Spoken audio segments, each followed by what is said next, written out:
Hey, Joe's here. This is my new Les Paul 2017 standard high performance model. So I want to do a review on this, kind of a playthrough, show you some of the enhancements, some of the neat little things that seem to make it quite an awesome guitar. So we'll start out, as I noted, this is the standard model HP, so it's got the G-force tuners, it's got the titanium nut, the neck is 1 millimeter wider than the traditional series. So each one of Gibson's new models, pretty much I believe every single one of them, comes in either a traditional spec, which has like a T at the end of it, or an HP, which is the high performance spec. And this is the high performance spec of the standard model. Pretty impressive. The other part of the video I'm going to try to edit in shows that we have a locking tailpiece, locking bridge. These are the Pro Bucker Customs in the rhythm and lead position. The lead is a Pro Bucker Plus on that. So it does have the new high performance switch on that as well. Bound fretboard bindings, you can see on everything. Nice flamed maple top. I think this one is extra nice in my opinion. I was very impressed. So going with a standard.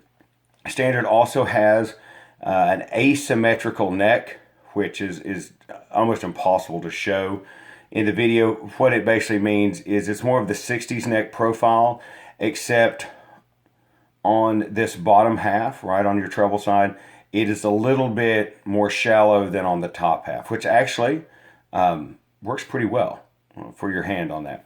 The other thing that's a big deal about this in the HP model, as you can see, it has the new heel joint. It makes quite a difference when playing lead. I promise, and I'll show you that, guys, in just a second. So let's start with a little bit of sound test. I hope all of this comes through with the phone camera. Sometime I am going to actually buy a real camera, get it set up for some of these videos. So we're going to start out on clean. This is the rhythm pickup, and all the tone knobs on all these is going to be wide open. We'll go through the sound settings. Each one of these is push pull, so they do different things. This turns. This is either humbucker or single coil. Same for the bridge pickup. This is an out of phase, and then this makes if you've got them both open, whether it's single coil or the internal coils or the external coils. Excuse me on my wording. It's still recovering from Thanksgiving. So now on the standards, there are some dip switches in here that will allow you to change a myriad of different things on how you want it to all sound. I have not messed with that at all. It's also worth noting, these are the strings that came with the guitar. When you, so I can get in right here, if you can see on the tuning keys, I think the 2015 model had a locking.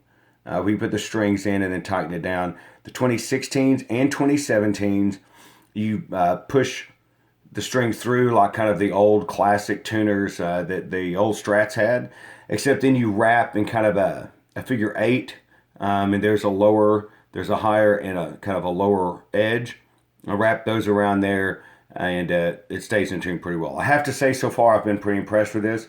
It's working well and stays in tune, and I'll do a little bit of demo on that as well. So without further ado, here is the Humbucking Sound. This is on clean. I'm playing through a Black Star HT40. Have an extra cab on that as well. Black Star, they both have the Celestion 70Vs in them, I believe, if memory serves me correctly. It sounds great, I think, most of the time, but I don't know if it's going to come through on this phone or not. But so this is again the bridge, and this is in humbucking mode. So, or excuse me, the rhythm in humbucking mode.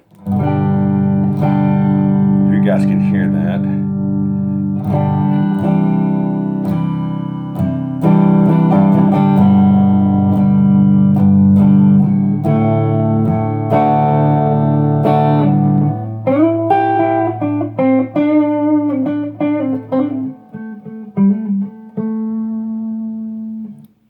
was the humbucking. Here it is in single coil.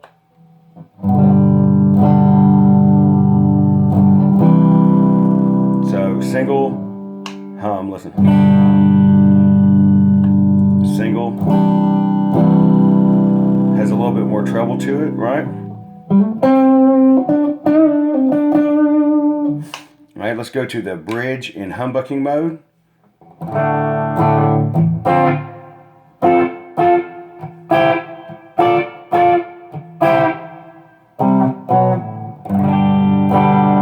Here it is in single coil mode.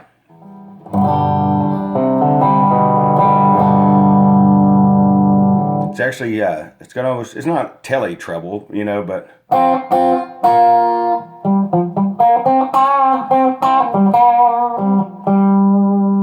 So, back to humbucking. Now, this is the phase reversal switch. I think on, hopefully you can hear it without some distortion. I'll do a distortion in a second. But on the rhythm pickup, if you do the phase reverse, kind of that Peter Green sound, I think.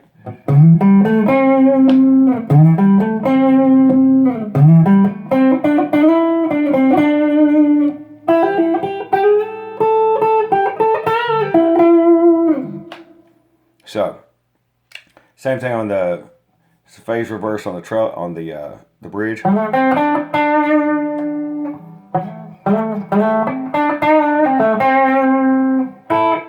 So, a little bit of difference, not too much. This again. So now we put them both in single coil, right? And we pull out. This is the bridge tone knob.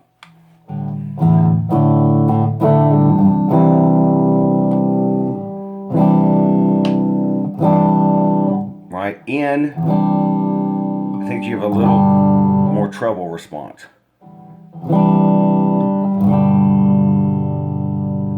So because, and again, my understanding is when it's in, it's these two coils.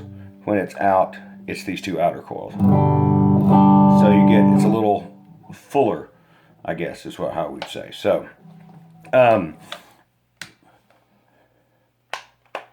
sure everything's locked back down. So I'm going to go to, and I do have a considerable amount of gain, I believe, on this. Yes, that is a considerable amount of gain. So, and actually, it is not, I don't have a lot of distortion. If anyone's familiar with these Blackstar HT40s, I have the volume turned up a lot to overdrive a lot more than I have the distortion turned up.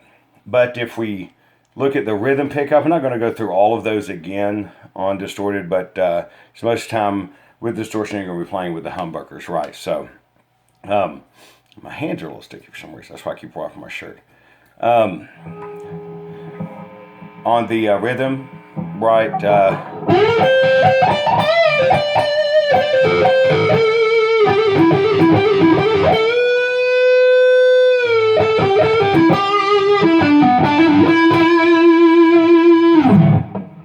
You do get that nice hollow sound that I think a lot of people are looking for. I mean, a lot of leads today used to, you know, and I still refer to rhythm and lead pickup, right? And I noticed another review, you know, they called it bass and treble. So whatever you want to call it. A lot of people today, a lot of solos, used to everyone played at the kind of the bridge, and a lot of people are playing their solos more at this neck pickup. It does give a better sound. It gives a great, turn down the gain a little bit, it gives a great Carlos Santana sound. I've been very impressed with that. On the bridge pickup,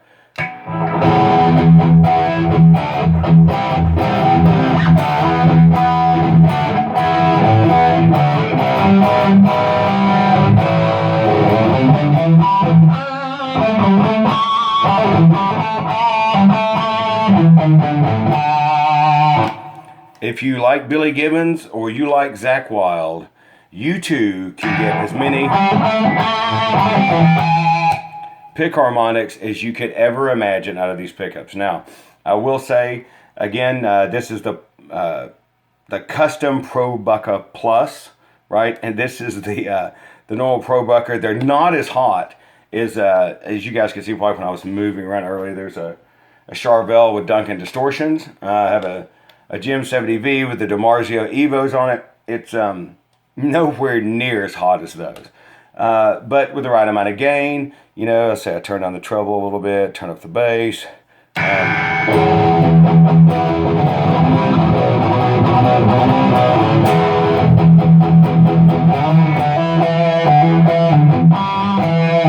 You can get quite a heavy sound out of it. If we turn it down a little bit, right, you can get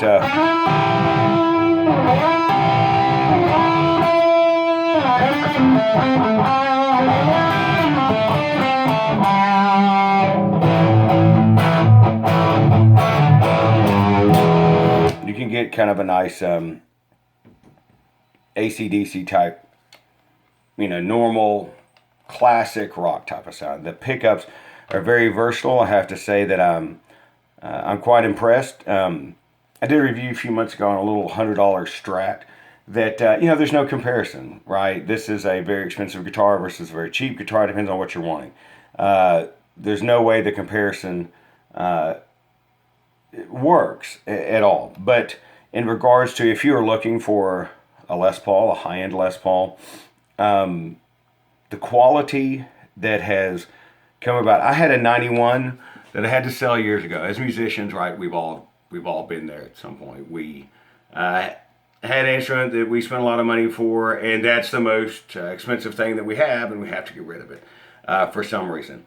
And so this is the first Les Paul I've had since 2003, I believe.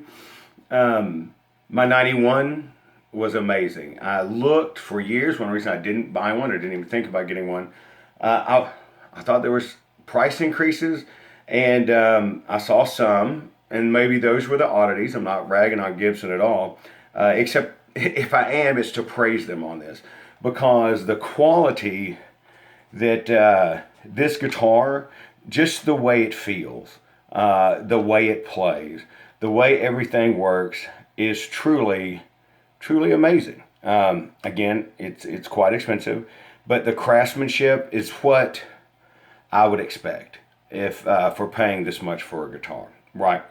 Sometimes I say you get what you pay for. Maybe that's not always the case, right? I mean, sometimes we pay a lot of money for something, and I can think of some very expensive cars these days that aren't probably worth what people pay for them, where there's some you can get for half the price with a 100,000-mile warranty that, you know, they're not giving that warranty for free, right? So,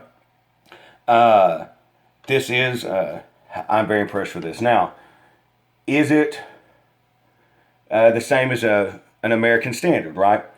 For a Stratocaster, that's what I've got a lot of Strats, and Strat American Standard is about half this price. Well, it depends on what you want. If you want a Les Paul, and you want one with all of the binding on everything, the heel joint, the G-force tuners and all that, you will pay for it. But I believe craftsmanship-wise, it's there, right?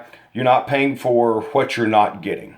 And so the case that comes with this, if I'm able to attach front of the video, it almost looks like a photon torpedo or an Airstream.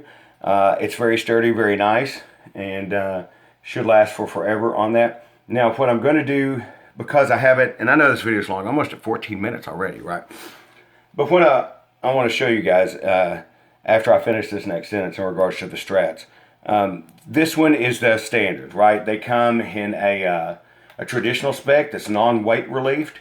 This one has the modern weight relief. I don't have one of those expensive cameras or the guys to overlay the video, show what it is. It's almost like a Swiss cheese type look in here. There's quite big hunks of the mahogany taken out for weight relief. This probably weighs 8.5 pounds. Still heavy enough to make it feel like, wow, that is, you know, there's some quality in the guitar. But not nearly as heavy as, like, say, the traditional that has no weight relief at all. So from a price standpoint, you go down from the standard to the traditional, I believe to the classic, then to the studio, then they have the tribute, then the faded. Each one of those you can get this high performance spec in. Now, the key is for this high performance, I mean, pickups are great, this is great, right? These are all things you can replace though. What the big deal is this neck joint, right? That heel, and I can tell you, again, as you can see, I played Strats a lot of years because it's just easier to get to the top frets.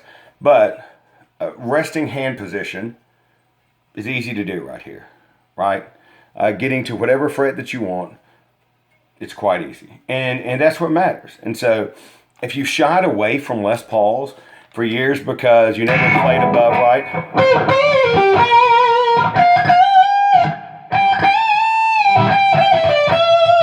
You never played at the higher frets because of that darn heel joint. Maybe this is the time. The quality is there, the sound is there, and this new neck joint is very nice. It also, some people, Les Paul aficionados, I guess, tend to complain because the tenon used to go much farther into the body. In order for this heel joint to work, I don't believe as far as the old ones from the early 50s, but it goes way back farther down in there than some of the newer ones. And so sometimes on those old tenons, you could only get those on like the R8s and the R9s from the custom shop. With this new heel joint, that's the way it kind of works. So back to the Strats and comparisons. An American Standard Strat, you're probably looking at $1,400. You can get, there's a Tribute model. They make it in the gold top satin finish. It's quite beautiful. It has the 57 pickups in it. They're not the uneven coral winds like this, but it has the heel joint, it has the robot tuners, has the titanium nut, has all of that, and I think it's $1,200, right? So if you're looking to get into a Les Paul because you love your Strats, but you just want something different, you want to be able to get to those higher frets, hey, 2017 Gibson is trying to answer that for you, I believe. So very, very impressed with this. So now, again, it's pretty long. I'm going to try to show you real quick some of the stuff, how this G-force works, because I never got to see that before this. So this is the back. Try to get as close as I can here without falling over. This is the G-force system, right? And so to tune it up, you just hit one button, and then you can strum your strings, and it will show you what is in tune, what is not in tune. It's like the high E. You can pick that individual.